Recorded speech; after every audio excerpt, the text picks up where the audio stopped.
Hello students, good evening to all. Our today's topic is cash flow statement, chapter number 7, class plus 2, question number 11. Question number 11 जो हमारे पास है वो इस प्रकार से है, calculate cash flow from operating activities from the following position current asset and current liability of LG limited. 2007 and 2008 and 2007 का हमारे पास डाटा दिया हुआ है। हमारे पास सन्डी डेट्स दिए हैं, ओपनिंग क्लोजिंग, बिल रिसीवेबल दिए हैं, सन्डी क्रेडिटर्स दिए हैं, शॉर्ट टर्म लोन्स दिए हैं, बैंक ओवरड्राफ्ट दिया है और प्रोविजन फॉर डाउटफुल डेट दिया है। तो यहाँ इस बात का ध्यान रखें कि बैंक ओवरड्राफ्ट जो कैश और कैश इक्विवेलेंट की आइटम है, इसलिए इसे कहीं भी कंसिडर नहीं किया जाएगा। और दूसरा, इसमें हम किस प्रकार से इसको करेंगे, तो हमारे पास जो है कंपनी इनकर्ड जो है 18,500 ड्यूरिंग द ईयर जो है वो आपके पास जो है वो लॉस दिया है। तो किस प्रकार से इस क्वेश्चन को करेंगे, क्वेश्चन को करने के बाद आपको क्लियर होगा। क्वेश्चन नंबर 11 जो हमने हिंदी मीडियम से आपको पहले करा दिया है, अब हम इंग्लिश मीडियम की बुक में जो अलग है और हिंदी मीडियम की बुक में अलग है। तो इंग्लिश मीडियम की बुक्स बच्चों के लिए भी मैं इस क्वेश्चन को कर रहा हूँ क्योंकि कुछ स्टूडेंट्स का जैसे उन्होंने +1 का क्वेश्चन नंबर 11 देखा, तो क्वेश्चन नंबर 11 देखने के बाद उन्होंने ये आग्रह किया कि हमारी बुक में जो डिफरेंट है, तो उनकी क्यूरीज के लिए ये क्वेश्चन नंबर 11 जो है तो इंग्लिश मीडियम के लिए भी मैं क्वेश्चन नंबर 11 जो है आपके सामने कर रहा हूं। तो किस प्रकार से इस क्वेश्चन को किया जाएगा, तो सबसे पहले हमारे पास दिया है लॉस ड्यूरिंग द ईयर। हमारे पास सबसे पहले दिया इसमें लॉस ड्यूरिंग द ईयर। तो हमारे पास सबसे पहले जो है तो लॉस दिया है, और लॉस जो हमारे पास दिया है वो कितना दिया है, वो दिया है जी आपका 18,500। तो सबसे पहले हम लिखेंगे यहाँ पर लॉस ड्यूरिंग द ईयर। हम यहाँ सबसे पहले लिखेंगे लॉस ड्यूरिंग द ईयर। तो ड्यूरिंग द ईयर हमारे को जो लॉस हुआ वो है जी 18,500। तो 18,500 हमने लॉस लिख दिया, जो माइनस में लिखा जाएगा क्योंकि आप सभी जानते हैं कि जो रकम माइनस की उसको आप ब्रैकेट में लिखते हैं। उसके बाद लॉस ड्यूरिंग द ईयर के बाद हमारे पास जो है यही जो है cash flow from operating activity before change in working capital आया। तो इसमें हम ऐड करेंगे decrease in current asset, add करेंगे आप इसमें डिक्रीज इन करंट असेट। तो आप देखेंगे कि सबसे पहले आपके करंट असेट कौन से डिक्रीज हुए, तो करंट असेट में डिक्रीज हुए हमारे पास सन्डी डेटर्स दिए हैं जो डिक्रीज हुए। तो सबसे पहले हमारे पास सन्डी डेटर डिक्रीज हुए, तो यहाँ लिखेंगे आप सन्डी डेटर्स जो हमारे डिक्रीज हुए, और ये डिक्रीज हुए जी आपके 30,000।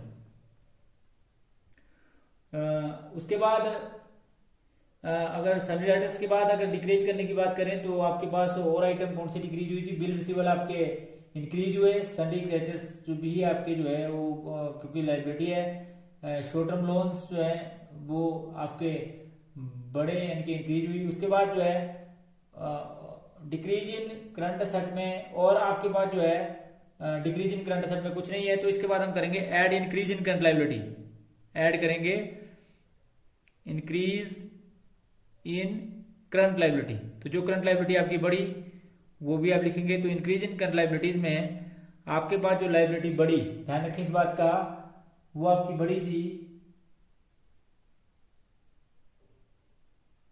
Sundry creditors. तो आपके पास सबसे पहले तो बढ़े सन्ड्री क्रेडिटर्स, तो यहां लिखेंगे सन्ड्री क्रेडिटर्स, और ये आपके बढ़े 7,500 के, ये भी बढ़े। और उसके बाद आपकी एक आइटम लायबिलिटी की और बढ़ी, और वह है short term loans. Short term loans शुरू में थे नहीं और बाद में जो 10,000 के हो गए, शॉर्ट टर्म लोन्स भी बढ़े आपके 10,000 के।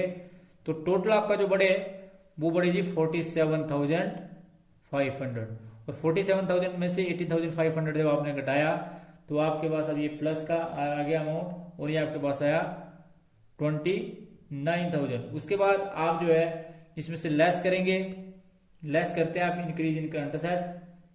तो लेस करेंगे आप इसमें से क्या करेंगे जी, less increase in current asset. सबसे पहले करेंगे आप इसमें से less increase in current asset. तो करंट असेट आपके कौन से इंक्रीज हुए, बिल्स रिसीवेबल, और बिल रिसीवेबल जो आपके इंक्रीज हुए वो है जी 2,500 जो है वो बिल रिसीवेबल जो है इंक्रीज हुए, और आप लेस करेंगे इसमें से increase in current liability, decrease in current liability, decrease in current liability, और डिक्रीज इन करंट लायबिलिटीज में आपके पास दिया है provision for doubtful debt, provision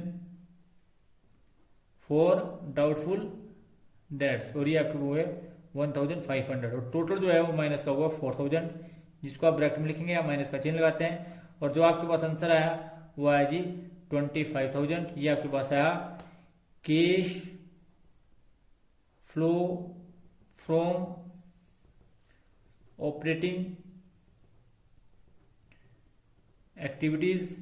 तो ये था जी आपका एक्टिविटीज क्वेश्चन नंबर 11 का आपका।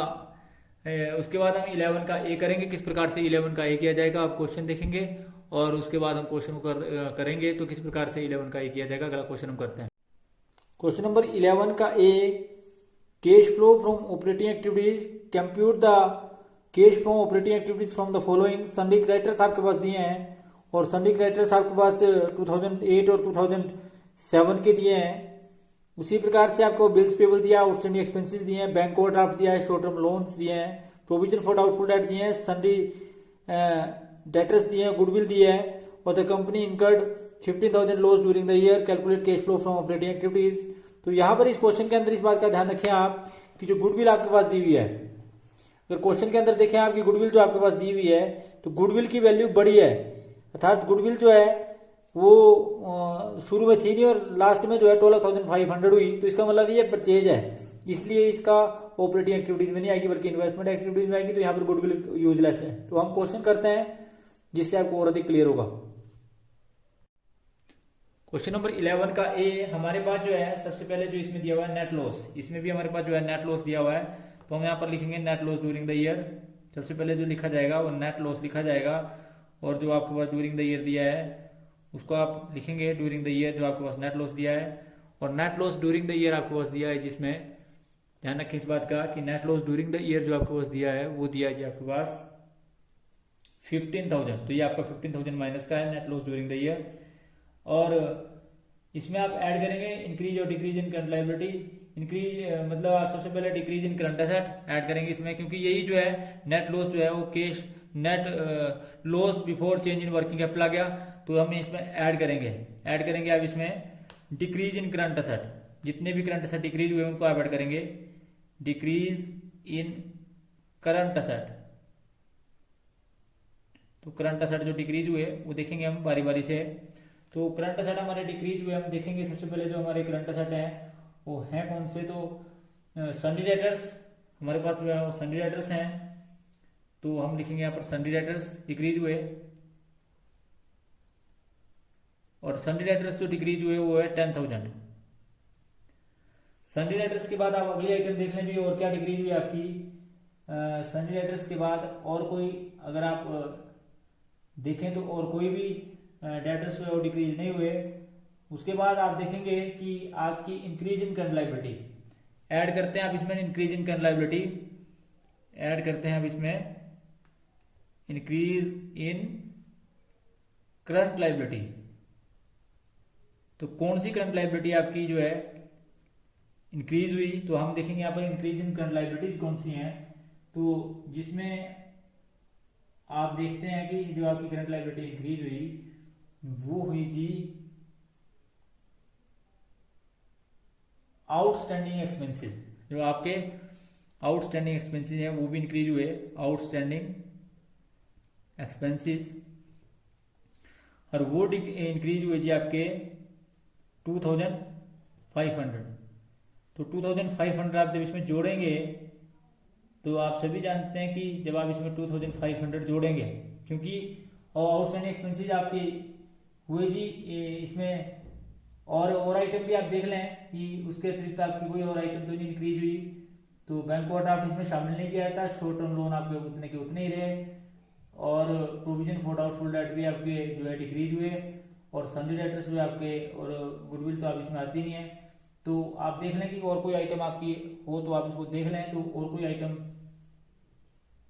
इसमें नजर नहीं आ रही है तो आप इसको जोड़ देंगे, और जोड़ने के बाद यानी कि हमारे पास जो है नेट लॉस आपका 15,000 आया। उसके बाद संडे क्रेडिटर्स हमारे जो है डिक्रीज हुए, वो आपके 40,000 हुए, और 10,000 हुए, मतलब 50,000 के 40,000 10,000 हुए। और इसी प्रकार से जो आपकी करंट लायबिलिटी इंक्रीज हुई, वो आपकी कौन सी इंक्रीज हुई जी, या आउटस्टैंडिंग एक्सपेंसेस हुए, मतलब शुरू में थे नहीं और लास्ट में जो है 25 हो गए। तो ये 12,500 रुपये जो आप ऐड करेंगे, तो जब आप इसमें 12,500 ऐड करेंगे, क्योंकि ये माइनस का है और इसमें आप ऐड करेंगे, तो ये आपके पास आया जी, अगर आप इसको देखें तो ये आपके पास 2,500 जो है वो माइनस का आया। उसके बाद अब आप इसमें ऐड करेंगे, लेस करेंगे जी, आप इसमें से ध्यान रखें। आप लेस करते हैं, सबसे पहले आप करेंगे इंक्रीज इन करंट असेट। अगर इंक्रीज इन कोई करंट असेट है, इंक्रीज इन करंट असेट, तो सबसे पहले आप देखेंगे भी इंक्रीज इन करंट असेट में कौन सी आइटम है। तो इंक्रीज इन करंट असेट में हमारे पास दी हुई है जी आइटम, डेटर्स हमने कर दिए हैं। इंक्रीज इन करंट असेट में हमारे पास कोई भी आइटम नहीं था, तो आप लिख देंगे यहाँ पर नील। तो यहाँ पर लिखेंगे आप decrease in current liability, less करते हैं आप इसमें से डिक्रीज इन करंट लायबिलिटी। और डिक्रीज इन करंट लायबिलिटीज में हमारे पास सबसे पहले दिए हुए क्रेडिटर्स। तो क्रेडिटर्स जो डिक्रीज हुए, वो डिक्रीज हुए जी 22,500 क्रेडिटर डिक्रीज हुए। उसके बाद आप लोगों ने देखा कि और डिक्रीज हुए आपके बिल्स पेबल, तो बिल्स पेबल भी डिक्रीज हुए, बिल्स पेबल जो डिक्रीज हुए वो है जी आपके 5,000 से। और बिल्स पेबल के बाद जो अगली आइटम डिक्रीज हुई आपकी, वो आपके डिक्रीज हुए जी provision for doubtful debt. Provision for doubtful debts भी जो आपके डिक्रीज हुए, और ये आपके डिक्रीज हुए 500। और अगर आप इसका टोटल करेंगे तो ये आपके पास आया 28,000 माइनस का। तो अगर आप माइनस की रकम को जोड़ेंगे तो ये आपके पास आया cash used in operating activities. तो ये आपके पास आया जी